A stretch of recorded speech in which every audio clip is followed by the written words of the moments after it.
Ladies and gentlemen, a very, very good evening to you. At the outset, apologies.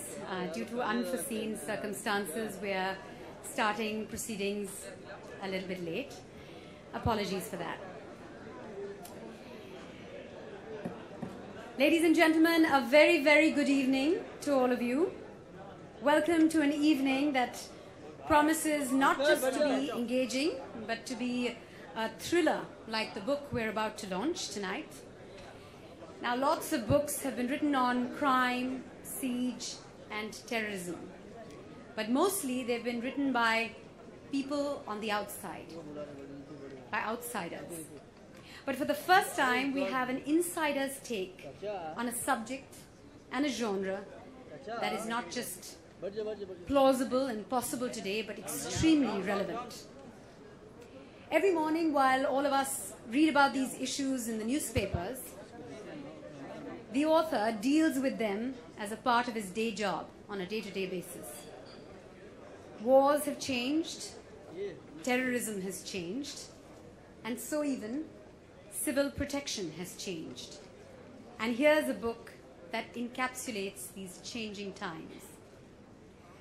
Now, behind every bestseller and best-selling author is a very solid support system. And first and foremost, it is family.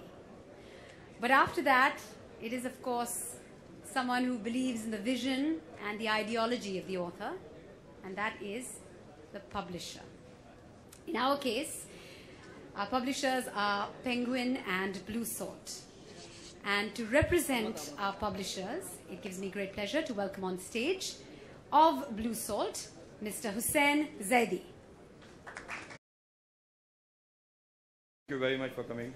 Good evening to all of you. At the outset, let me apologize for starting so late. But believe me, those of you who have come will find every minute worth waiting. Because this book, when Brijesh discussed the idea with me, I could not sleep for 2 nights in a row, rather 2.5 nights. And I'm not a novice in the business of book writing.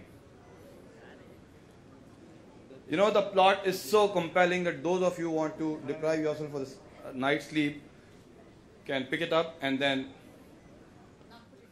not put it down or wish their sleep goodbye for that night. Well, as a publisher, let me tell you that this publishing house was born because of Brijesh Singh and his fantastic, versatile personality. Let me